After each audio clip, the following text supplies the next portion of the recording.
would not want to keep colleagues here after 15 minutes. You know, you have all given us a lot of your time already. And so very rarely, but I will go to the participants online and let's have two voices in the room. Comrade Trenton. Comrade Trenton is with the LRS in South Africa. Your hand, your electronic hand has been up for quite some time. I hope the question is not going to be that long as the hand. Thanks, Hod. Vahini, thank you so much for your time. I just want to double click on this moratorium on tariffs on electronic transmissions. I have several related questions that I think you can take as a whole. So the first is, forgive me if I missed it, but just to say very clearly what the status is following the last meet. Was the moratorium renewed, cancelled? Just to restate that. Secondly, my understanding was that this moratorium was separate from the question of taxing these services at a national level. Something you said made me doubt that for a moment. Perhaps you can just clear that up for me. I understand that part of the problem with this particular item is how broad it is. Electronic transmissions is, of course, about the biggest category you could possibly create. So I'm just noting that. The bigger question to you is, in your opinion, just how important is this item to African countries in particular? And because I'm interested in an Africa position on this moratorium and with a thought for the AFCFTA, I'd like to understand your thoughts on that. And then just quickly to share my intuition, which is that, coming from a South Africa as an example of a larger African diversified economy, it makes sense, I think, for us to maybe oppose an indefinite moratorium at the WTO, but then perhaps to support it at the AFCFTA level. On the one hand, to offer a WTO plus situation, and on the other, because South Africa has certain offensive interests that it's well positioned to take on the continent. So, that would be the rationale. I want to be clearer about how a smaller African economy should think about it. Where should they be on this item, especially in relation to the AFCFTA and perhaps also at the WTO level. And then just a last note, I've been quite confused by a very strong business lobby group. Now, I don't know that they represent the whole of the business constituency in South Africa, but they've been lobbying very strongly for the continuation of this moratorium. And I don't really understand why they're doing it. And perhaps you could help me understand their logic. Ostensibly a South African constituency, business constituency. Thank you so much for my slightly elaborate question. Okay, Vahini, I think you can take that one. Is there anybody else? There's no other hand, so that will be all for the voices from. Hard. It's Paula. I don't know what's happened. I can't raise my hand, so just consider me after the answer. Go ahead now, so Vahini can take it all together in some quick 4 minutes. Okay. I think it's going to be a question. Hello, everyone, and thank you very much, Hod, to give me this opportunity. And thanks to Vahini for this brilliant presentation and take on the MC14. Personally, my name is Paula from Industrial. It was my first time actually being in any WTO kind of platforms, conferences, and whatever. And then from a person who has never been there, I think it was very interesting from my part. And also it goes to show how important trade unions must actually try to get more involved into trade issue. The second issue is that when I went there as a person who was completely oblivious of WTO discourses, I was quite amazed with this at the MC14. to me,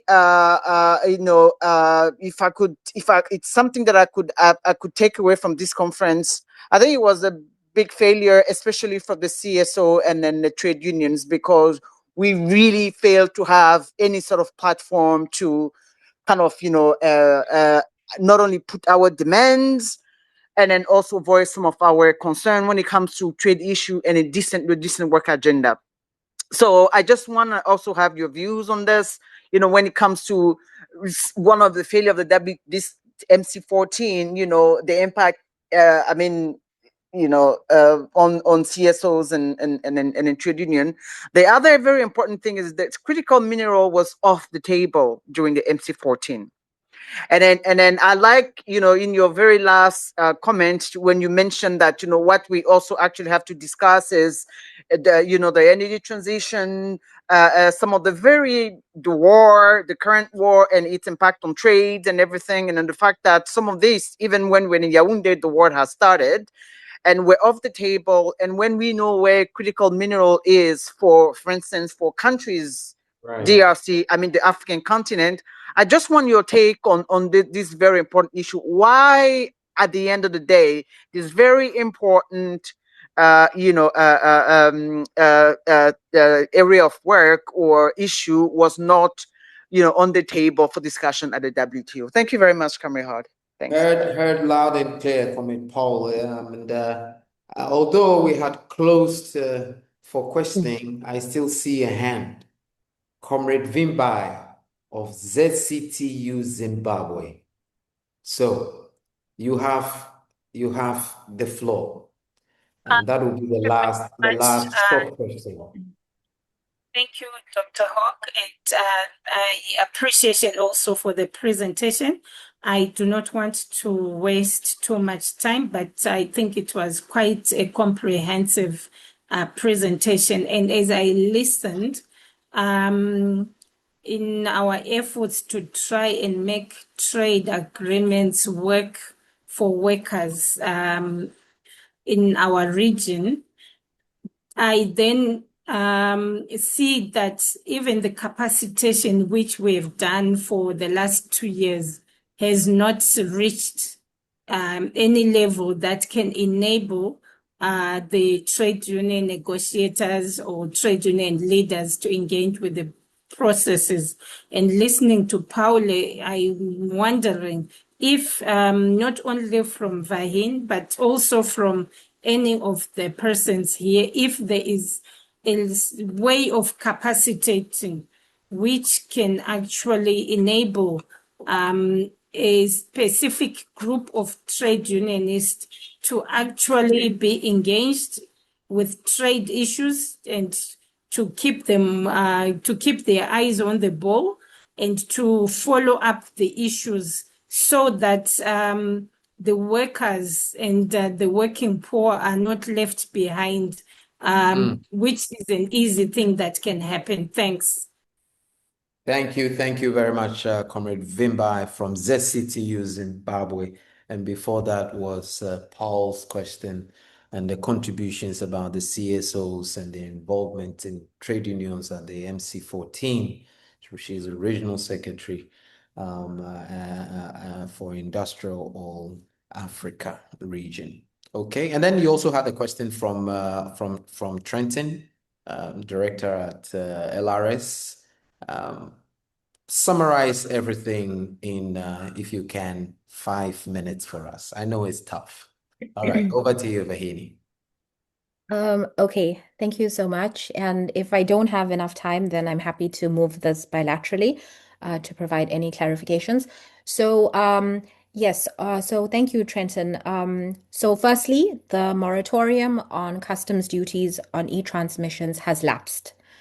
It has lapsed, and we're basically operating in a space where countries are essentially free to introduce customs duties if they so wish. Now, the issue is that there is no definition or agreed scope of what electronic transmissions means. It's never been formally defined at the WTO, despite ministers asking members to agree on the scope and the definition of it, I think over 2 ministerial conferences now. And whenever we kind of try to have the substantive engagement, it always becomes a conversation about should we extend the moratorium or should we terminate it? It's never about what does electronic transmissions really mean and what does it cover. Now, there's a very big context around this because if you look at the negotiating history of the WTO in the early days, when we look at the origins of this moratorium, members had understood it to basically mean it was the bits and the bytes. It was the transport. It was the carrier. So electronic transmissions was basically the carrier and it was not the content. And in 2017, really interestingly, in Buenos Aires, Indonesia, who was at the time probably the leading country who was trying to understand this moratorium, and they were also trying to they were interested in trying to collect data. So they had introduced legislation where they did want to actually levy duties on electronic transmissions, which is why when the Trump administration had come in, one of the first countries that they had secured was with Indonesia to make sure that they do not continue with their legislation to levy duties and that they would support a permanent moratorium in the WTO, which is why Indonesia, it was partly, well, I guess this is part of the reason why Indonesia was silent in the WTO specifically on the moratorium scope. But that's just some context. But in 2017, Indonesia had a bilateral meeting with the WTO Secretariat to confirm what the definition was agreed in the early days when the moratorium was being negotiated. And interestingly, for some interesting context, the former Director General at the time, which was Azevedo from Brazil, was a delegate with the Brazilian delegation during the early days of the moratorium. And he specifically remembered that it had only related to the carrier. And so when they had met the Secretariat had actually confirmed in a bilateral meeting with Indonesia that the scope of the moratorium does not include content.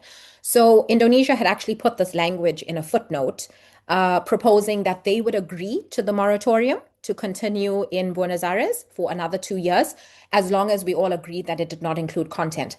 But the US had opposed this language, and the moratorium had gone through without any specificity about whether it includes content or not. So for a long while, this ambiguity has served members. But what happened in December last year, I think it was December or November, the US had tabled a submission calling for a permanent moratorium. But in it, they wanted specific language to be agreed that the moratorium includes content. And over the last couple of years, the US has been securing this particular language that the moratorium on customs duties includes content in some of the FTAs with a number of countries. So they wanted to do the same here. Now, that was actually one of the main reasons. Well, it was two reasons. The timing of the moratorium, but also the content of it. So the definition, those became the two sore points, which ultimately led to why there could be no agreement in Yaoundé. Because Brazil, for instance, was only prepared to accept 2 years, and Turkey had said that they cannot agree on the scope of the moratorium, that it includes content, because we've not agreed or we do not have a common understanding.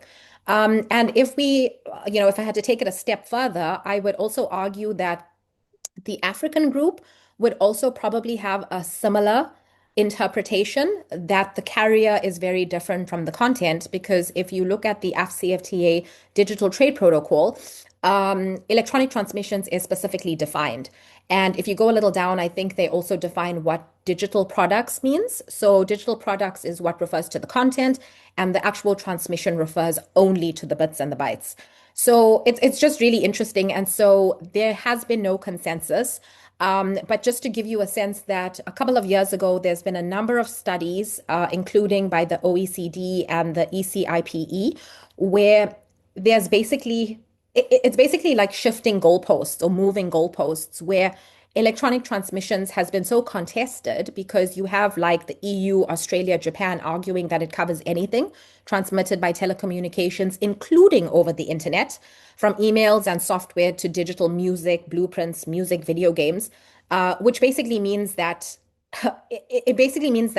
the moratorium zeroes out all of your tariff lines in a negotiation that has never taken place because it's an ever expanding universe of products as digitalization advances and accelerates.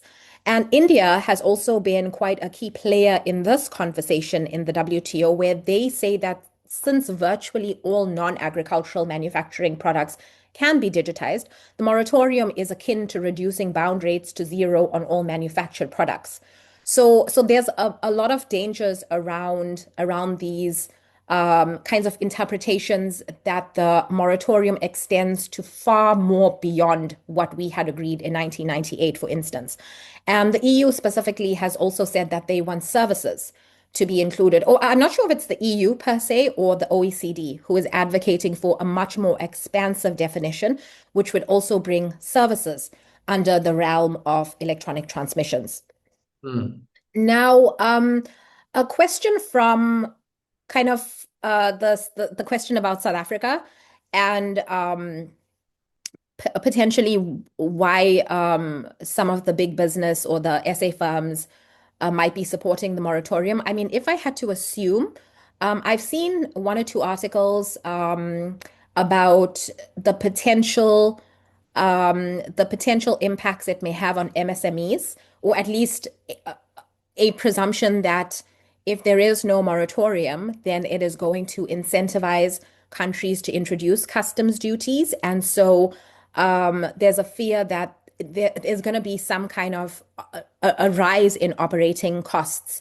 But the thing with South African firms, they are overwhelmingly importers of digital services, like cloud computing is, I think, primarily American, or AWS. There's enterprise software, data analytics, cybersecurity tools, video conferencing platforms. I mean, it's not something that we are digital exporters of. So customs duties on these inputs arguably would raise the operating costs. So I'm assuming that for certain capital intensive industries in South Africa, they'd probably see this as obviously very bad for business. And so maybe this could be one of the reasons why they would be supporting it. And I think the bigger worry, and this is also the fear mongering that is happening in the Geneva circles, is that if we don't agree to the customs duties moratorium, then we are going to pass on the costs to South African consumers and businesses.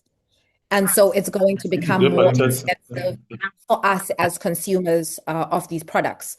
So I believe that there are a lot of kind of exaggerated concerns and fears around certain aspects of it. But I do think that if we were to have a meaningful and constructive conversation, I think we will be able, amongst the entire membership, to try to map out exactly what the interests are, who the beneficiaries are, who the losers are, etc. I mean, South Center had done a study and had shown that in a very conservative interpretation of electronic transmissions, that there would be a significant revenue loss for developing countries. And there's also very specific data on specific developing countries and what those costs would be. And I'm happy to share it with you if you're interested. And finally, just to make a comment about MC14 and some of the issues. I mean, I was there as well, and there was a lot of concerns around the suppression of civil society, and that civil society was not really able to operate the way they normally can at ministerial conferences. So there was a sense because they had kind of put the media together with the CSOs, and you were kind of like all together in a very small space over a number of days. So the conditions weren't exactly very conducive towards the advocacy that the CSOs really wanted to kind of show and to bring some perspective on some of the concerns on the issues. So that was really unfortunate. We've not actually, I mean, we're not civil society as South Center, but we definitely, support a much more inclusive and transparent process for CSOs to have a voice in these platforms. And there's not been any clarity on why this happened. and what they are planning to do to repair this at future conferences. So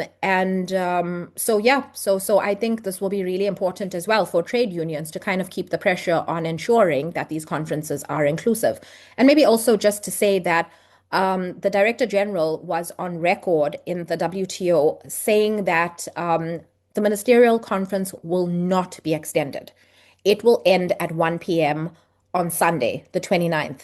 And they're on record saying this, and across the modalities, it was very clear that this ministerial would not be extended. But when the moratorium negotiations continued, the conference was extended for almost more than 9 hours. And by then, most countries had already left. Most ministers had already left. They had taken their flights. And still, the meeting did not yield the outcomes that they were hoping. So I think this also speaks to the concerns that we as the South Center also have with the process and how things were conducted at the ministerial conference. And we have a number of papers that are on our website as well, trying to kind of highlight and show why we thought some of what was happening in the WTO was not really appropriate, and how developing countries are the most impacted by these dynamics and by the way things were managed. And finally, there was a last question. Sorry, can you remind me what it was? Recom minerals? Oh, right. There Yes. was Well, I guess this just comes back to my point about how the WTO does not want to talk about real things that affect developing countries. And maybe the bigger question now is whether we want to invest so much in these platforms, or whether we should be investing in our regional and more progressive institutions and platforms to address these issues than the WTO. I mean, it's really, really expensive for developing country governments and small economies to keep missions in Geneva and to have negotiators go to all of these meetings only to be excluded, or only to have your issues relegated to the sidelines.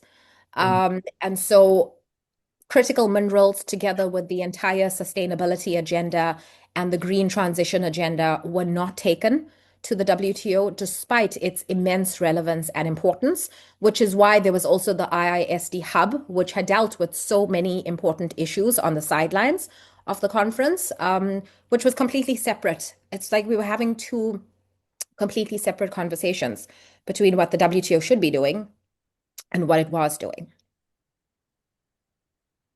Wow, thank you, Vahini. It just felt as though I was in a courtroom with you.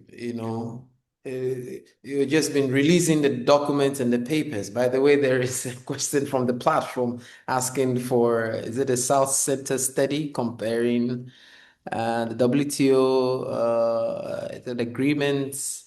I'm sure colleagues can go to the South Center website. Is it published on Yep. South Center website?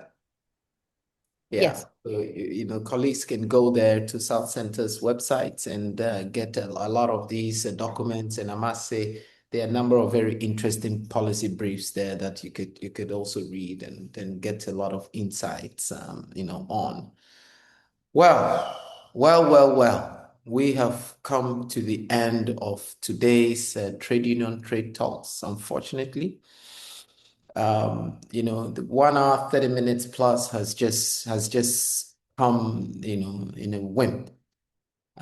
Because there's been an influx and exchange of information, mostly coming from Vahini, our guest, who has really helped us to understand what went on in Yaoundé and what trade unions, most importantly, can do. And I have taken a lot of cue from, some of the recommendations that you have put forward. But it feels to me as though this is just the first of many other conversations, Vahini, that we should have with you. It looks like we did not finish this discussion. Yeah. So we should find some time in the future to revisit some other trade topics pertinent to us.